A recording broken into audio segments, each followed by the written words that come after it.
weeks into the Indiana Pacers season, some good and some bad. We're going to talk about a lot of it today with Ethan Krieger, Tyrese Haliburton, Bennedict Mathurin, Jarace Walker, and a lot of not very good Pacers stuff, albeit for a potentially ascending group, all coming today on the Locked On Pacers podcast.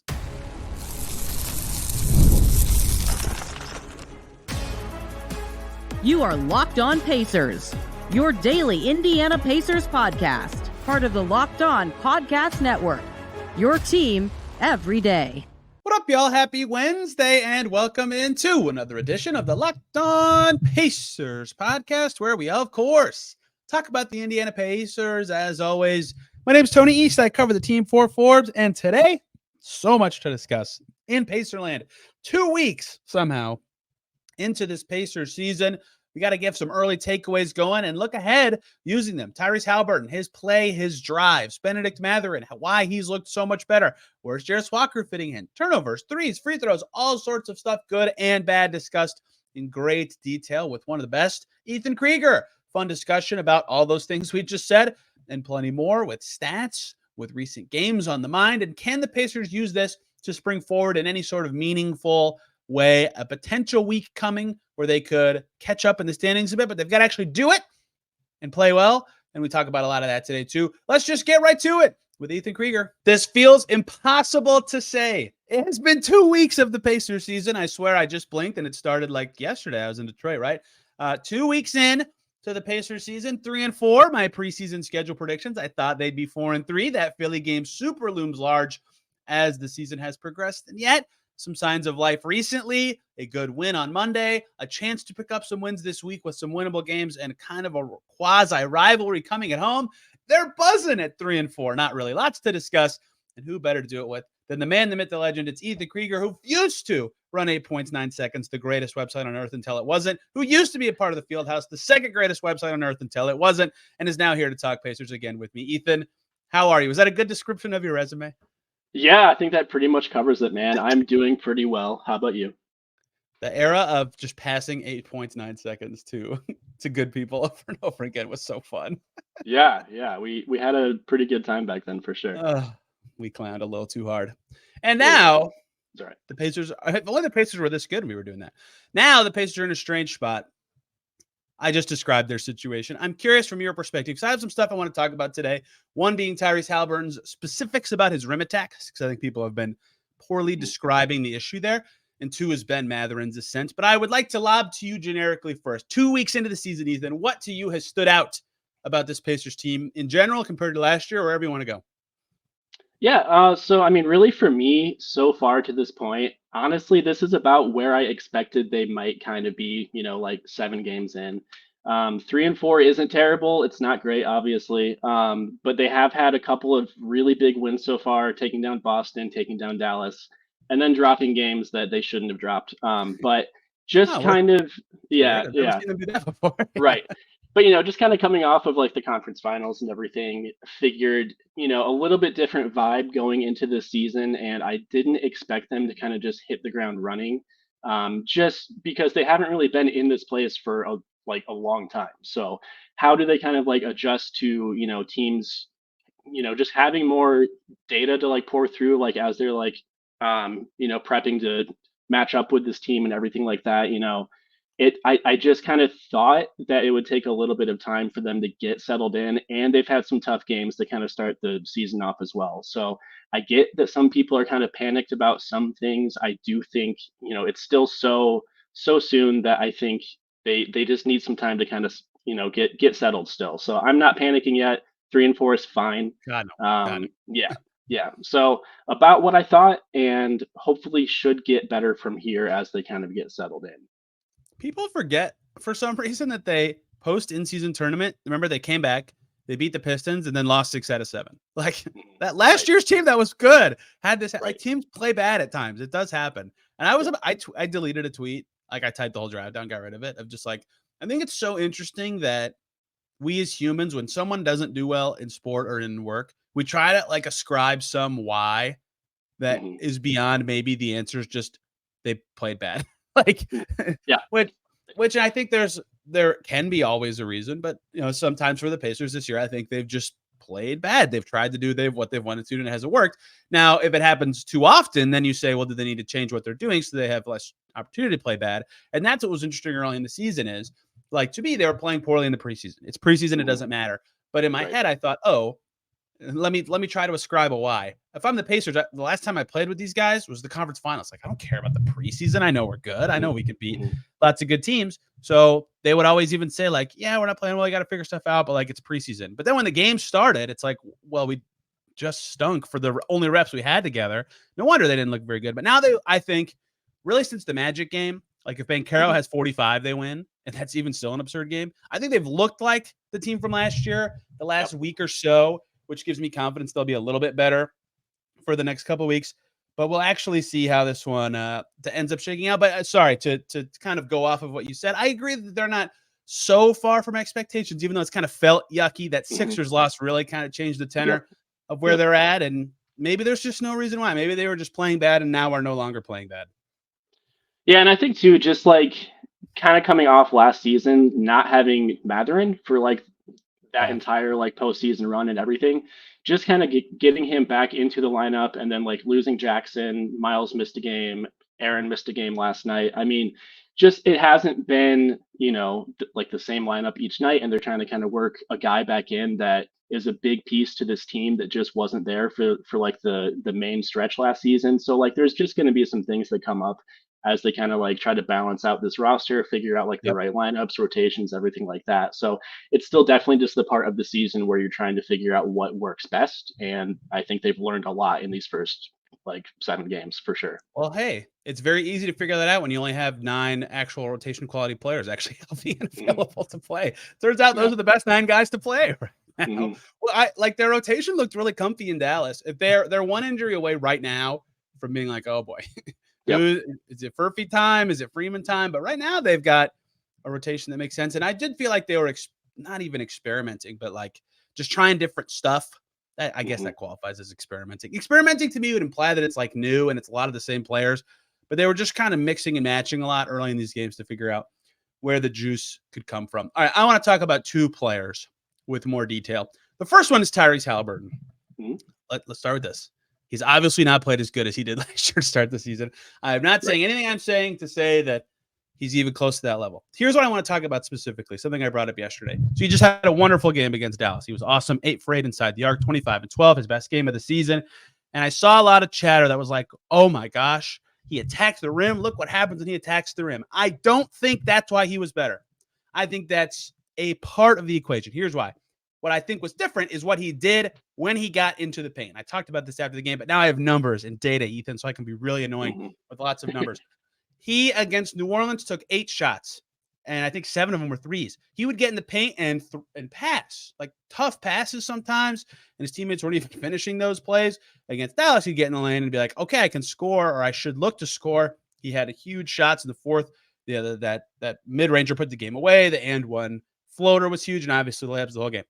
Last year, all-NBA level Tyrese Haliburton averaged 12.1 drives per game. This year, clearly not all-NBA level Tyrese Haliburton, is averaging 11.3 drives per game. Is 0.8 drives really what's separating last year from this year? No, it's what he's doing with the drives. To me, that has been the difference. Last year, his pass percentage was slightly below 50% on drives. This year, it's closer to 55%. And yet his assist number is half of last year. So those passes have been less effective. That, to me, has been the difference between last year Tyrese Haliburton and this year. He's actually, when he does shooting a better percentage on drives this season than last year. So to me, the biggest difference between those two things, which has been beyond the shooting, which he's shooting terribly. He needs to make threes. The biggest change in what we've seen from him from an effectiveness perspective is what he's actually doing when he gets in the paint. I think he needs to continue to look for his own shot because he can finish those. And once his teammates make his passes, I think everyone's going to kind of forget about what they were criticizing with these drives. It's just what he's doing with them, not the volume of them. To me, we saw that in Dallas, and I think he and the team are taking strides in making those more effective. Yeah, definitely. And he's just a player too that I think, plays a lot just on vibes, like throughout the game. Yeah. if like the game is going well, players are making shots, like he just starts to feel it. You can definitely see he'll just get that giant grin and just like enjoy playing basketball, and that's I when he's love at that. his best. That's so true. Yeah. And so I mean, the team so far, isn't shooting as well as they were last season. They're what 14th in the league so far in 3-point percentage, which is down from where they were last year. Just not shooting quite as well as they were, and so like that affects Ty too, as the person that is driving to the hoop and passing out to people to shoot threes, and they're just not hitting them. Like that's gonna just like affect his game from that as well. So just because like I think the overall team's offensive numbers are down, it like you kind of see it through him as well. Just not being quite at the level that he has been these last couple of years, just because the team's just not quite there yet either. So as everyone kind of keeps getting settled in, people start shooting like we know they're capable of. I think you'll see Ty just kind of get better and better as the season goes. Agreed. Everyone, short little break. We got to talk about the good folks over at HIMS. Your sex life is important, but your schedule's busy. You don't have time to go to a doctor's office to get treatment for ED. Well, through HIMS, you can get personalized ED treatment without stepping foot outside your door, because HIMS is changing the game in healthcare by providing you with access to affordable sexual health treatments from the comfort of your couch. And HIMS can provide access to a range of doctor-trusted ED treatments like chewable hard mints and Viagra and Cialis and their generics for up to 95% cheaper. The process is 100% online. There's no need for that uncomfortable doctor's visit. You just answer a series of questions on their site. Medical provider will determine the right treatment option, and if prescribed, your medication ships directly to you in discreet packaging for free. No insurance needed. And one low price covers everything from treatments to ongoing care. So with hundreds of thousands of trusted subscribers, HIMS can help you find the ED option that works for you. Start your free online visit today at hims.com/lockdown. That's HIMS.com/lockdown for your personalized ED treatment options. That's hims.com/lockdown. I think it's been really interesting since he got traded to Indiana to watch the slow progression of him realizing like his own scoring abilities, where he'd have games like as his first year here, he'd be like, yeah, I got to shoot more. And then last year he finally was like, okay, it's a little selfish how much I'm passing. Like, how often does someone say that? And they're right, because when he self-creates, he is very efficient. And now this year he's at the point of that where he's like, I understand that I should probably be passing more because I'm missing a lot, but I have to shoot to get through this. Like the evolution of taking 5 shots some nights to like, hey, dude, you need to be better than this scoring. Keep going has been really fascinating. I think right now, and even last year, he figured out what that ratio should be, what makes the most sense. And now that he has Siakam, it's a little different because he's another stud to lean on. But I've really enjoyed seeing that. And so early in this season, I think he's been fighting the old Haliburton of like, well, I'm not scoring. I need to be setting up my teammates as often as possible. Enter New Orleans game versus current Tyrese Haliburton, which should try to, okay, I'm better than being 2 for 8. I should just keep going and eventually shots will go in. Maybe he's just not the same shooter he was the first 3 years in the league, but he's still a better player than the guy we saw in New Orleans. I'm bringing up one game too much, but I think that evolution's been fascinating. It's something he's totally toppled recently. Yeah, because I mean, he's never been like the type of star player that is just going to completely take a like game over by himself. Like he is dependent to a point on how his team is playing and like how the team is shooting. You've got guys like Nembhard, who so far this season is shooting 18% from 3. Like, yeah, rough. So things like that will get better. And I mean, yeah, so I definitely just think the type of player that he is, being that more team player instead of the just take a game over star, he's just as things get kind of settled, numbers get back to where they should kind of balance out. He should just keep improving, definitely. 25 and 12 is like a takeover for him. For me, is what I think of. Yeah, like exactly. When I think of takeover scoring for him, the game that comes to mind is that Miami game last year, and they lost. He scored 45, right? And they lost the game and then won the next one without him. So it's not really who he is. I have another player I want to get to, but I'm going back to you. Give me an early 2 weeks somehow of the Pacers season observation. I have liked watching Jarace Walker get some more playing time this season. He was someone that I was very high on last year, and then he came into the league and just looked skittish, looked scared, didn't look nearly as pro ready as I thought he would be, which is totally fine. He's super young. Like we all knew that it was going to take time, but just kind of seeing him settle into the second year more seems like the game is slowing down a little bit more for him. He's making some nice passes. His shot looks better. I have enjoyed watching him for sure, and like seeing him actually get some meaningful playing time this season so far. So he's been one of my bright spots.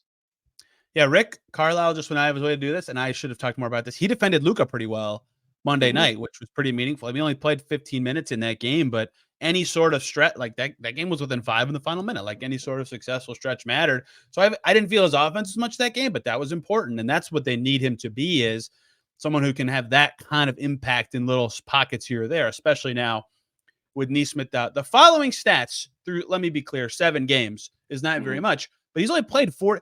Can we be clear about Jarace Walker, by the way, when we keep talking about him? He's played 40 NBA games total. Like this, I get that he's a second-year player, but he's very inexperienced, like very inexperienced. Okay. So 7 of his 40 games have been this season. As it stands right now, career high field goal percentage, aka also true shooting percentage, 3-point attempt rate, free throw rate, offensive rebound rate, total rebound rate, steal percentage, usage rate. All these things have gone up. His finishing in the lane, guess what? That's gotten better. His shooting looks pretty good, even though it's not a career high kind of stuff. Like all sorts of little progress things are there, which matters. Now, I will say this. He's turning it over too much, like kind of way too much. Got to reel that in a little bit. I would like to see him be a little better inside the arc, but he's had some nice passes. He's making corner threes. If he makes 36% of his threes, there's enough of a role for him. I agree that it's good that he's playing. My hypothesis this year was that he was going to play a lot more, even if he was out of the rotation, just because with injuries, he would be the first guy in at pretty much every spot. And that's already happened, first of all. And second of all, he was in the rotation anyway. So he'll probably play like every game he's healthy the rest of the way, the whole season, right? So the fact that he's already showing a little progress is good. A little bit more would be better, but he's already cleaned up a lot of little stuff that he wasn't as good at last year. He's certainly not as jittery on defense. And that's all going to matter. I think it's just going to be about offensive efficiency for him forever. I don't know how great of a defender he'll become in the NBA, but he's already fine, a little below average because he's only played 40 games. So I like you have watched early season. I've liked watching early season Jarace Walker. Yeah, just seeing him just look more comfortable and look like an actual player that can have on or have a spot on this team has been fun. I agree. Turnovers though. But then like the whole team turnover like rate is not rough so far either. So it's not really just him. What I just looked it up. They're 20th in the whole league in turnovers so far, which is not great. And he had 17 turnovers last year in 340 minutes. It's one every 20 minutes. He has 7 turnovers in less than 70 minutes this year. That's one every less than 10 minutes, right? Like that. That's too much. That's basically 2 a game for him, right? So that's been the biggest thing because he's going to have to handle more, especially if they want him to play the 3. It's been good that he can make these corner threes. The passes he's making have been not advanced, but like they are skip passes or longer passes, which I think I'm like, okay, that the reads are there. That's good. It's just all like pockets of stuff that are good. That's not all like connected yet, if that makes any sense. Yeah, for sure. And it's still going to be a process with him. He's still super young and he, didn't get as much playing time as a lot of first year players tend to do when they get drafted that high, just because the team was so good last year too. So it's going to take some time for him, but I am feeling better about just his future outlook compared to what I felt sometimes last season. So we'll see how it keeps going. I agree. I remember late in the first Rick Carlisle season, like we would talk about, O'Shea Brissett led the Pacers in games played that year. And really late in the year, he hit his 100th game played. And it felt like he'd been with the Pacers for forever because he had a mad instant and then a whole year with the Pacers with Bjorker and then the Carlisle year. And I tweeted like, oh, good game from Brissett, who's about to hit his 100th career game. And he brought it up in the post-game presser. He's like, yeah, I just saw that it's like not even my 100th game. Like 40 games is nothing. It's absolutely nothing, right? And I don't mean that to stress patience because they need him to be good now. They're trying to win. But Jarace Walker's played 40 games, right? I think that's important perspective to keep. I want to talk about Ben Mathurin for a second. Woo-wee. Woo-wee. Ethan, he looks quite good this season. So I have said this a lot. I think Mathurin's good. I did a whole podcast before last season about his future based on his free throw rate and all this stuff. But I actually thought it made sense, and I probably still do, although we'll see if things keep trending this way, to have him be the 6th man, not because of talent, because of purely fit, right? The reason they've been going with Nembhard and Nesmith is before this year, where Nembhard's not shooting well and Nesmith has been hurt, those guys could defend pretty well, and they were both good enough shooters, right? That makes them fit very well between Haliburton and Siakam, good stars to have out there. So if Mathurin could evolve to the point where he was either exceptionally good at shooting compared to those guys or close to their level on defense, then he should start. We might be there. We might get getting close there. True shooting percentage for Mathurin year 1, 56.6. Last year, 56.2. Through 7 games, 64.2%. That's insane. 3-point attempt rate is about the same, making that happen. And he's not even shooting that well from 3. 37.5% is good. It's not exceptional. He has been insanely good in the paint. 10 feet and in, he's finishing like 2/3, if not more, of his shots while still drawing fouls closer to the rate he did as a rookie. That is a super efficient offensive player, even if his 3-point percentage stays where it is right now. That is why I've let it creep back in. Like, okay, let's have at some point, if this keeps up through 20 games, this guy should start conversation, because he's also career high rebounding, which this Pacers team needs desperately. He's been very good at that. His assist percentage very slightly creeped up. He's definitely making quicker decisions, and the right one. Like, he drives into traffic. It's just a simple pass. He just turns around and finds the guy at the top of the key. Doesn't actually create anything, but he doesn't take a stupid shot or turn it over. Like, that's progress for him, right? Turnover rate, guess what? Career low, right? All sorts of little things that just make him so much better and connect a lot of the things that make him really great. And so the difference between me and the fan base with him has always been about fit. Well, that has all improved a lot because of these little things. And that, beyond the fact that, like, in the fourth quarter of games, he just looks like a different player this year, has just made him ridiculously good. Yeah, he's just been so fun to watch. And honestly, I've been someone, like, the last couple of years, when the Pacers first drafted him, thought it was a great pick, and then you when he loved first him. loved it, I thought it was going to be incredible. But, like, sometime during last season, I was one of those people that kind of started to just get a little bit down on him. It's been like a debate in our Fieldhouse group chat, like, hey, should we focus the future more around Nembhard or Mathurin, like, who should kind of take that top future prospect spot. And I was someone that was leaning more towards Nembhard throughout, like, most of last season for reasons that I think make sense. I think he's always been a higher floor, lower ceiling player than Mathurin, but just loved what Nembhard was doing last season, and just kind of was more in the camp that he was the prospect that I was more excited for the Pacers' future prospects with. But just watching Ben come back this season, watching him fully healthy, watching him focused, watching him just going at the hoop, getting to the line, like, he has been so fun to watch and just brings an edge to the team that I think they were missing last year as well. And I'm definitely kind of starting to shift back to the Mathurin camp, just from how he's performed this season and just how he can just go out and just score. He's been super fun.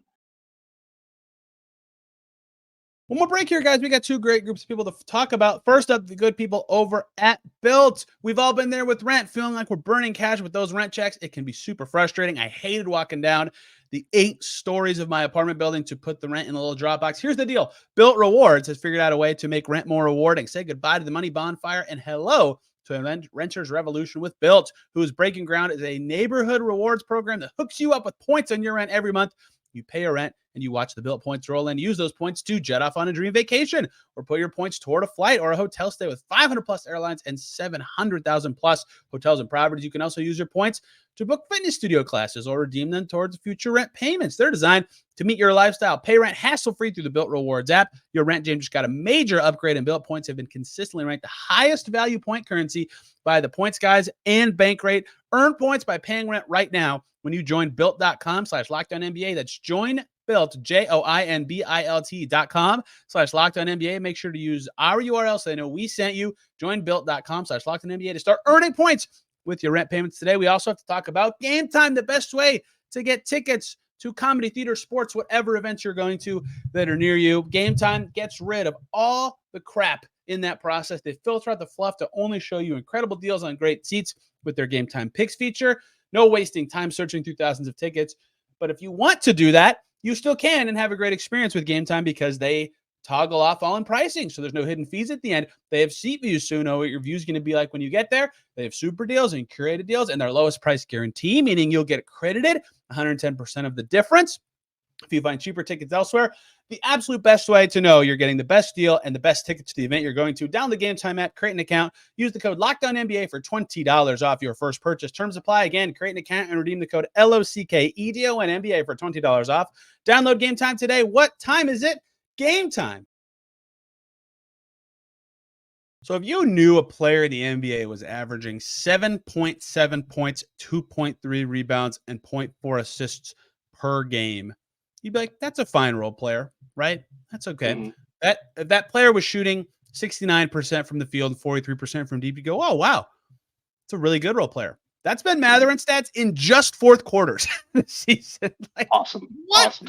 What? Yep. It's crazy. Like every game that he plays well enough to remain in relevant lineups that deep into games, because he's had a couple games where his defense has been like, yikes. And that's why he gets benched late. But every game he's made it to that point, still firmly in a rotation, should still be playing. He's just looked tremendous. Detroit, Boston, Dallas, New Orleans. He was really good in the second half. That is huge, right? To be that level of clutch guy in a team that's had a lot of clutch struggles this year. So I really wanted to look at some of the stuff that's made him better. And it's kind of like a little bit of everything plus awesome finishing in the lane. And if that keeps up, the efficiency is good enough that, yes, he probably should be a starter. End of Mathurin discussion. I feel like we should probably, Ethan, be talking about some stuff that isn't going well, because they are 3-4 and the vibes are strange, even though a lot of stuff has been like, yeah, cool. Do you have anything there? Because if not, I have some ideas to start with. Nothing super glaring that I had ready to go. Definitely the free throw rate and their percentage from the foul line has been trash. 26 in the league in free throw percentage. Like, they've done a good job at times getting to the foul line, and then are just missing free throws that are absolutely killing them. So that's been something for me. Turnovers, and then obviously like being 26 and defensive rating, which isn't any sort of like surprise from what we've seen recently. But those were kind of my big negatives so far, just from like a team team outlook to this point. I agree with all those. Free throws are a funny one, because over the course of a season, I expect that number to stabilize roughly where it's been for most of these guys. But they've been in probably 3 games, at least 2 for sure, where it's like if they just shot fine, not even good, just fine on free throws, they win, right? And they were bad at the foul line both nights. Really, the Philly game killed them there. The Orlando game was also pretty rough. So, yes, it's like I feel like I'm nitpicking, being like, oh, they've been bad at free throws for 7 games. But, like, that's the difference between 5 and 3 wins right now, probably. Turnovers is weird, because they are probably going to be a high turnover team with the way they play. Not like high turnovers, but, you know, compared to a lot of the league. But last year they were 9th, right? They kept it pretty low, and they're in, I believe, 20th or 21st this year. So, again, I actually think last year where they landed was really good. I expected it to be a little worse, but yeah, 15 a game's way too many. And a big part of being the Mavs was they had 9 in that game, kept that number down, had a lot more chances, and they looked really good. The third thing I would say numerically that has me like, this one is a little concerning to me. They cannot get up as many threes as last year. And I can't, like, even when Haliburton's getting them up himself, they cannot do it. They're taking less per game than last year in an era where the league keeps shifting up and up. Eventually that will hit its limit, but being average, just above average in percentage, while being bottom 7 in attempts per game is not a good combo in the league. And sure, they've been unbelievable attacking the paint. They're still second in the league in field goal percentage. They're awesome on twos, making the second most in the league. That's very similar to last year in terms of their profile and diet. But 24th is too low, especially when you have Haliburton on your team. I get they don't have Buddy Hield anymore. It's not going to look exactly the same, but they've got to get up more threes, and they've got to take care of the ball better. I think those 2 things will make them look much closer to last year's offense. And we'll get to defense in just a second. But those numbers to me have stood out as like, this is not like, that was the premise of this team this year. They're supposed to be an elite offense, and they've been just good, not even close to elite. Yeah, because you would think a team that's second in, shooting percentage would be better than 3 and 4 and be higher than a 7th seed in the Eastern Conference so far. But yeah, it really is just skewed so heavily towards the 2-point shots right now. So again, something I think should just kind of balance out, but also, like, I don't know. I don't like a lot of the looks that Ty has gotten from 3 so far, and his percentage kind of is suffering to this point as well. But yeah, they're getting some good looks. They're just not hitting shots like they were at the same rate and the same percentage as last year to this point. Something to monitor in terms of balancing out from three. Haliburton obviously taking the most and shooting very badly, 24% from deep. But their next three guys, Turner, Siakam, Shepherd, as of now, that we're probably talking about 13 to 15 attempts per game, are all shooting above 40%. Yep. Maybe Shepherd settles in there. I don't expect Siakam or Turner to settle in there. So if they're going to get that percentage and volume up, a lot of it's Haliburton. Believe it or not, their best player is very important, Ethan. Fair. Yeah. And we're having the same conversation again. This isn't surprising, and yet in some ways it kind of is. Their defense just stinks. It just stinks again. And they were right to get up in front of everybody at media day and in the offseason and say, look at this. After the All-Star break, we were 18th or whatever they were. Like, we think we can do that again. And I think they were right to say that. They did do better. They had more size of the team. They were playing better on that end. That helped them guide them into the postseason, into the 6th seed. They landed the plane, right? Great. And now they're 26th. And it's funny they're 26th because their number numerically, 117.7, is better than last year, right? That's, I guess they could say, progress. Last year, they finished the season a little below that. But I still think that there's so many baskets every game where it's like they just lost somebody. Oh my, Najee Marshall just waltzed with 2 dribbles right to the basket. Like what is going on? And they've had, they've been missing centers, but they've largely had the same rotation as last year when that group that was playing well after the All-Star break. Like, I would not say, I think Siakam has been better on defense than last year. Yep, I agreed. Think maybe Jarace, who we already talked about. I do not think anyone else on the team has been better than last year on defense, if even you could say the same level. And we can have all these conversations about stuff that's been fun or interesting, or maybe will be better as the season progresses. But if they stay at this level of defense, it's going to be hard for them to get well above 500. They could do what they did last year and get above it. I still think they could get to 47 with just the stuff we've described. But to get to above that, it's not going to happen if you're this bad on defense. Yeah. Something else I was going to bring up too, like, do you think to this point at all they're suffering from being a team during the offseason that didn't really make any big moves as far as bringing in new players to the team? Like, and maybe the rest of the conference has just gotten a little bit stronger and like we're seeing that kind of play out. I mean, do you think there's anything with that to this point? So I think yes, but for a kind of maybe this is both what you said and something else. Some of that said the other teams are better, like the Knicks played very well against them. So like the part of the advantage of doing that is like, hey, we're going to start the season and be better than these teams that are figuring stuff out or like experimenting with their rotation or whatever. Like the Celtics. The Celtics haven't played that great. They played awesome on opening night, obviously. They've been meh since then, I think, by their own standards. And they've still stomped like everybody but the Pacers, right? That's what continuity should look like. You come out and you're just better than everybody because you know how to play. And that has not been the Pacers. Right. That to me has been where their offseason of continuity has failed them, is that this is the time when it's supposed to show an advantage. And it has not. And I think some of that is that their starting lineup didn't look very good early. I think some of that is that maybe, and this could be on me too, we undersold how challenging it could be to try to squeak Jarace Walker and Ben Mathurin into the groups that clicked so well to end last season, although Mathurin's been very good, but you're still taking away and changing what was great last year. Right. And some of that's just that they haven't, for the reasons we described in this last segment, played as well. So I think part of it, yes, is that some of the teams are better or have, more talent or different talent, whatever. No one in the East looks awesome besides the Cavs and the Celtics, though. Sure. I think, but look at that. Those two teams, probably besides the Pacers, have the most continuity in the league, right? And I think what it's been for the Pacers is that their starting lineup hasn't clicked. They're working in these young guys, and continuity hasn't helped them. And that's actually concerning because once these teams that do make changes do start to click, then it's like, oh, they've got to hit the ground, and they haven't yet.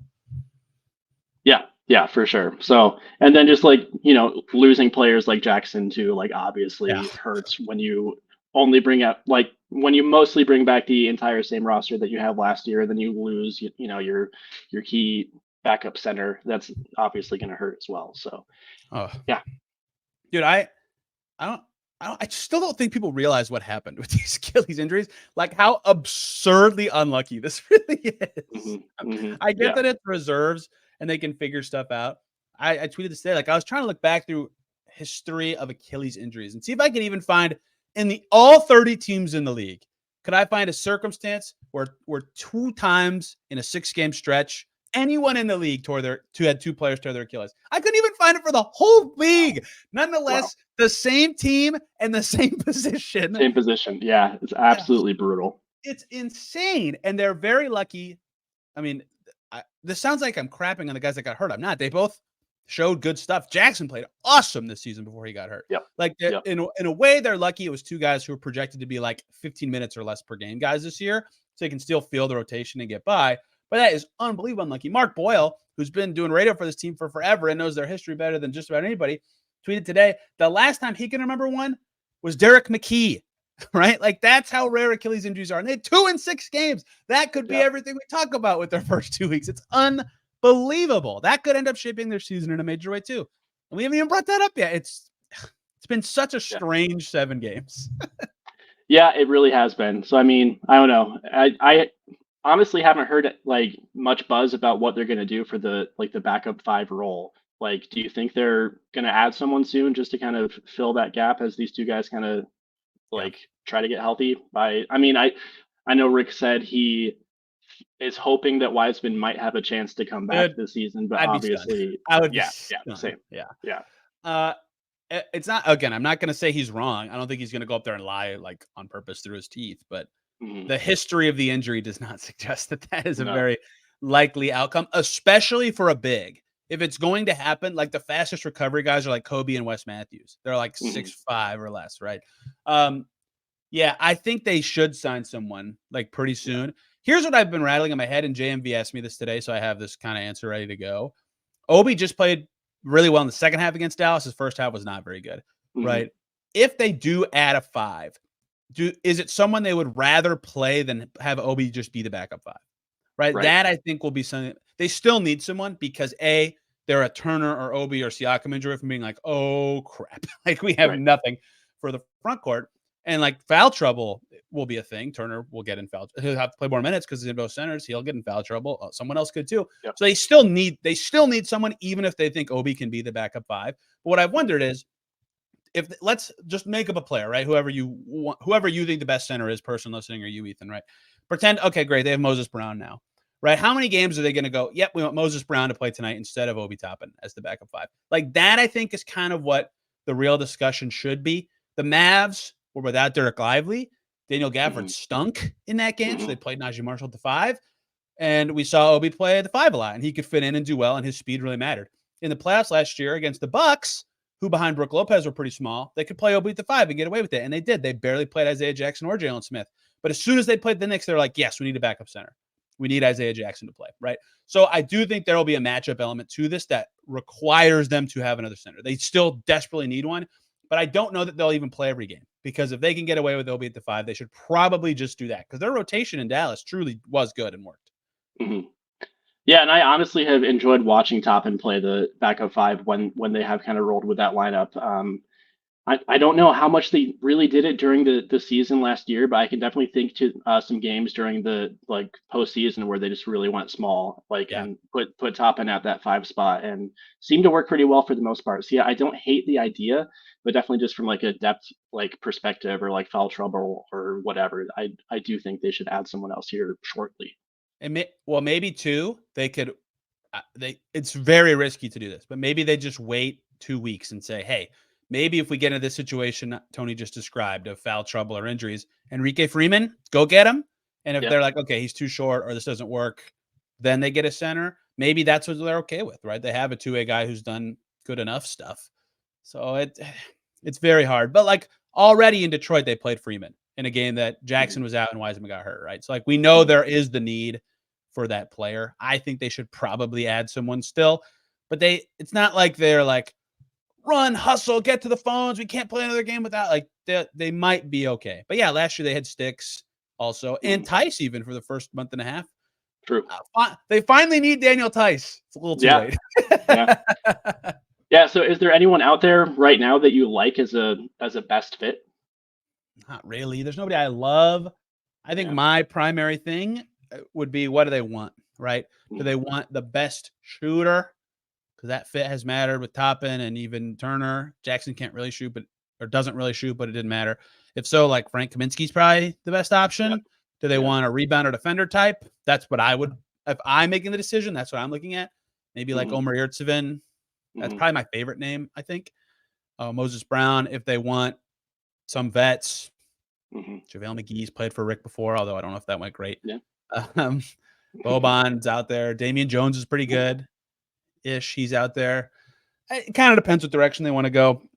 But if you said, Tony, who's your favorite free agent big? I'd say Omer Yurtseven would be my answer. Fair enough. Yeah. Seen lots of people not clamoring for, but just mentioning Frank the Tank. So I've just kind of made up my mind that that's going to happen at some point just because I keep seeing it, but we'll see. That does make sense to me. Like that. All I can ask is someone who has to grab a mic and talk about the things the Pacers do. I want them to do things that I can explain or that make sense. And that would make sense to me. So I could very easily grab this mic and go, oh, that's the best shooter available. Perfect. Yeah, that makes I'm good with that. Yeah, as long as there's very few guys that, like, if they were ground bound and slow and like 35, I'd be like, what? Right. Yeah. I don't think there's a bad option though. They need depth so bad that truly anyone, I'm like, yep, great. If they can play 10 minutes tomorrow, they're a good fit. So there's not like makes sense. Bad choice. And maybe the answer is in a week from now, we're like, holy cow, Enrique Freeman's the next Jakar Sampson or whatever. Like, get that guy on the team. We'll see. I have nothing else today, Ethan, unless you do. No, man, I think we kind of hit everything that I had on my list of topics, so I should be good. This was fun. If we went short on anything, I would have thrown this in, so I will now spend one sentence on it. Pascal Siakam's been their best player by like pretty healthy margin this year. He's been very, very, very good all year long. Efficiency's there. Pascal Siakam, good. Yeah, Pascal he's been awesome. Passing there, best defense he showed for this team. Pascal, I'm very sorry we didn't get to talk more about you. You've played very excellent basketball for the Indiana Pacers this year, and your best game of the season was the most important win they've had all year. Ethan, thank you for the time. Where can people find you and the things you have to say about everything? Lots of F1, basketball, whatever's going on in the world. You have an F1 hat on too, which I didn't even realize. Yeah. Big fan these days. You can find me on Twitter at Krieger Sports. Obviously talking Pacers, F1. Kind of the Colts, even though they've been very frustrating the last few weeks. I think I would like F1. I have people in my family who really like F1. I don't like the idea of waking up early to watch it, and they race a lot in Europe, which does make it hard for me. That is pretty brutal for sure. Yeah, like the timing of just catching races is pretty tough. But if they were all in Vegas, thumbs up. I'm in. Yeah. I'd like, to be honest, watch most of them like after they've actually happened and just stay off of like social media till I get caught up because it is pretty brutal. I went to my sister's house and her husband was watching it, and I'm like, it's like 8 a.m. I forget why I was there. I was like, what is this? That's the first time I watched it. He's like, oh, it's almost over. I'm like, what? It's 8. It's pretty wild. But it is very fun. It's very cool. Yep. Give Ethan a follow. You can find me at Tony R. East. All tweets, unfortunately, about the Pacers. And this podcast is there at Locked On Pacers. Back tomorrow talking Pacers Magic, the Ben Carolus Magic. A chance for the Pacers for the, let's see, this would be the fourth chance to get back to 500 since falling below it. They should probably do it. Be good for the vibes. See you then, everybody. Till then, have a wonderful day.